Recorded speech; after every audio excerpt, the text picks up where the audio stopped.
Olá, graça e paz. Eu sou o pastor Luciélio. Gostaria de refletir com você sobre a palavra bendita de Deus no livro de Gálatas, no capítulo 2, versículo 20, como está escrito: Já estou crucificado com Cristo, não vivo mais eu, Cristo vive em mim. Esse texto é um texto curioso e nele Paulo como que puxa o gatilho do nosso pensamento a um imaginário de uma experiência que Paulo podia falar com autoridade, porque Paulo, por sua vida e testemunho, demonstra as ações de Cristo em sua vida, o direcionamento e toda a vontade de Deus conduzida através do Espírito Santo que levou Paulo a todo um ministério glorioso nas mãos do Senhor. E nesse texto, o apóstolo ele não está querendo dizer que ele morreu na cruz juntamente com o Senhor Jesus. O que ele quer dizer é que a morte de Cristo, que foi uma morte literal, para a sua vida, a vida de Paulo, trouxe um efeito. E esse efeito foi tão extraordinário que ele está dando para nós o testemunho de que ele, Paulo, estava morto, mas morto para o pecado. Essa morte a qual Paulo se refere, nós podemos vincular ela sobre dois aspectos dentro dessa proposta de que ele morreu para o pecado. Paulo, por suas mensagens e pregações, ele sempre se referiu à morte, à sua morte para o pecado, e ele faz uma ponte sempre em relação à lei de Moisés. Segundo o pensamento de Paulo, a lei não foi dada e não pode ser conduzida como meio de justificação para a salvação da humanidade. Ao mesmo tempo, Paulo também se refere à morte para o mundo do orgulho, o mundo da ambição. Paulo se considerava morto para essas coisas. Essas coisas não influenciavam mais a vida de Paulo. Todo cristão deve ser assim. Todo cristão deve buscar essa maturidade, essa aproximação, esse descanso espiritual, de modo que a sua vida nessa terra possa ser conduzida nessa mesma dimensão que Paulo aqui nos testemunha. Cristo vive em mim. Aqui é uma afirmação de que Cristo ressurgiu, mas é uma condução de dizer que há uma real possibilidade de que todos nós possamos, como Paulo, vivenciar uma comunhão tão profunda e tão íntima com Jesus, a ponto de que, através dessa comunhão, através desse relacionamento profundo com o Senhor, nós possamos nos identificar completamente com Ele. Então, o que acontecia com Paulo é o que pode acontecer comigo e com você. Paulo, se Jesus estava ofendido, ele estava ofendido. Se Jesus estava triste, ele estava triste. É essa a mentalidade que Paulo possuía através da sua comunhão e relacionamento com Cristo vivo. Também eu quero estimular você a render-se ao conhecimento da cruz, porque a vida é feita para ser refletida. E quando você se rende ao conhecimento da cruz, isso não é uma fraqueza. Pelo contrário, é uma força. Por que uma força? Porque se nós vasculharmos o Evangelho, vasculharmos a vida, o ministério de Jesus, vamos encontrar nele a verdade, vamos encontrar nele o amor, vamos encontrar nele um olhar que o mundo nunca viu, a não ser através do Senhor Jesus.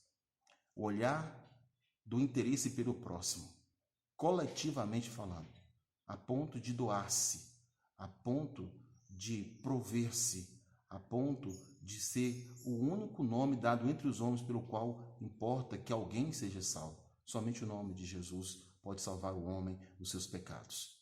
O filósofo Sócrates, ele disse uma coisa que nós podemos trazer sobre a óptica da reflexão. Ele disse que uma vida sem reflexão é uma vida não vivida. E eu digo que uma vida sem Cristo, uma vida sem o perdão de Deus, é uma vida que ainda não foi vivida.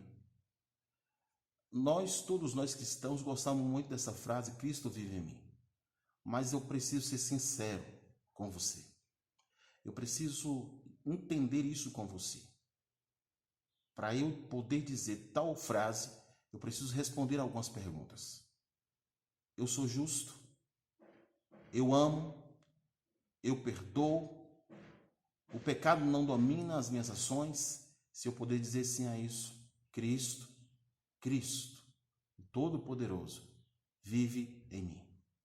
Vive na minha vida. Nosso corpo, ele é conduzido pela sua natureza carnal, ele é conduzido à desobediência. Mas lemos em Gálatas, no capítulo 5, no versículo 24, que os que são de Cristo Jesus já crucificaram a sua carne com as suas concupiscências e paixões. Até aqui, irmãos, até aqui, amigo que me ouve. Paulo está nos dizendo que existe uma possibilidade verdadeira e real de que você, podemos centralizar a Cristo de tal modo em nossa vida que a nossa vida possa ser radicalizada numa verticalização, e aqui eu falo da relação do homem com Deus. O homem poder relacionar-se com Deus. É o desejo de Deus. Nós encontramos na Bíblia Enoque, que andou com Deus e andou intensamente com Deus, de tal modo que Deus o tomou para si. A Bíblia dá testemunho de homens que andaram com o Senhor, de homens que vivenciaram Deus. E Paulo chega para nós, dando o seu testemunho de vida, de que através da cruz e através da ressurreição de Jesus, a obra de Cristo nele havia sido dada. Jesus havia estendido a conquista da cruz na vida de Paulo. Então Paulo se sentia beneficiado por esse ato de Deus na sua vida. E eu digo que isso é possível. O mundo carece de pessoas como Paulo. Deus procura homens e mulheres que sejam como Paulo. Quando os irmãos lá em Antioquia foram chamados de pequenos cristos, porque pequenos cristos significa cristão, o motivo foi porque eles eram parecidos com Jesus. Eles eram muito parecidos com Jesus.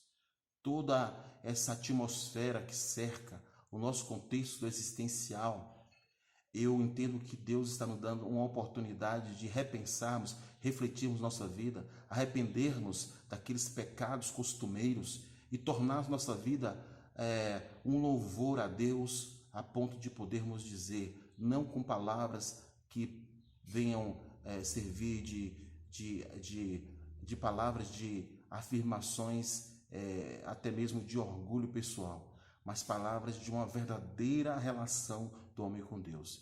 Eu quero que você possa dizer e viver. Eu quero poder dizer e viver. Cristo Jesus vive em mim. Cristo Jesus vive em mim. Eu quero, com tudo isso, que você seja discípulo, que você volte ao evangelho apostólico, que você considere a sua relação com Deus, independente daqueles testemunhos que não são, daqueles exemplos que deveriam ser. Você precisa olhar a Jesus, conduzir a sua vida somente por Jesus. Você precisa voltar-se para Ele. Você precisa entender que Ele pessoalmente deseja manter com você um relacionamento pessoal. Você precisa de Deus. Você precisa de Jesus.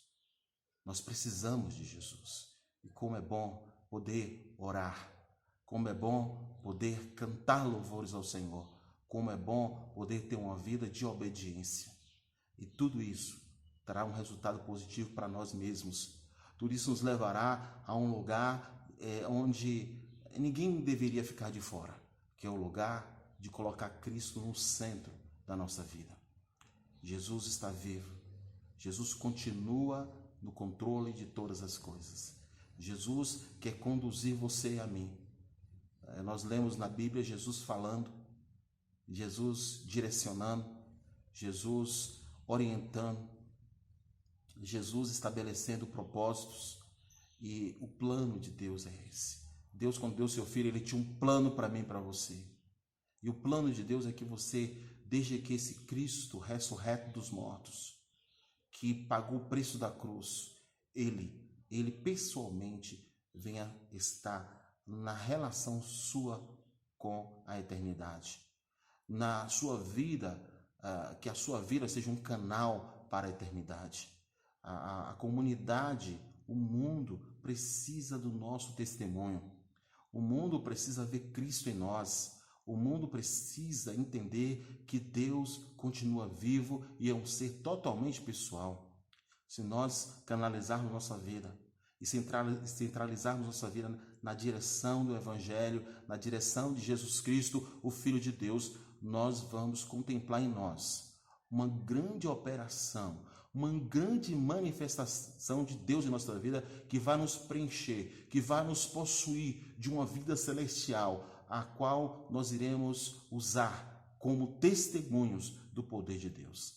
Cristo continua buscando homens e mulheres que entendam e que aceitem a ação dele como sendo o centro da existência da vida humana. Nós somos a igreja do Senhor, nós somos o povo do Senhor e nós precisamos viver como tal. Nós precisamos nos preocupar em primeira mão, não com as estruturas do nosso templo, não com a grandeza do nosso louvor, não com o tamanho da nossa oratória, com a intenção e o perfil do nosso discurso. Em primeiro lugar, devemos preocupar-nos de que Cristo verdadeiramente vive em nós e toda a obra conquistada na cruz, ela seja um benefício e esteja canalizada na ação de Deus em nossa vida. Com tudo isso, eu quero declarar sobre você, sobre sua casa, sobre sua família, a bênção de Deus. Que você possa se voltar ao Evangelho, o Evangelho puro, o Evangelho da humildade, o Evangelho da fé, o Evangelho do amor, o Evangelho do perdão, o Evangelho da justiça, o Evangelho da pureza, o Evangelho que aponta a eternidade, não esse Evangelho de uma falsa prosperidade, não desse Evangelho de barganhas, mas aquele Evangelho que Cristo deixou, aquele Evangelho que Cristo conquistou, aquela posição que Cristo tem para você. Nós somos o povo da reforma, o povo que acreditamos na Bíblia, o povo que acreditamos na palavra de Deus, o povo que acreditamos que Jesus Cristo vai voltar, o povo que acreditamos que Jesus Cristo morreu e que ressuscitou dentre os mortos. Por isso, em nome de Jesus, eu quero declarar sobre tua vida que o Espírito Santo agora, ele dê a você o entendimento, que ele dê a você o conhecimento, que ele dê a você a condição e a capacidade que você precisa para viver e poder dizer: Cristo vive em mim. Cristo é o meu guia. Cristo é o meu orientador. Cristo é o meu consolador. Cristo é o meu restaurador. Cristo é o Senhor da minha vida. Deus te abençoe. Em nome de Jesus.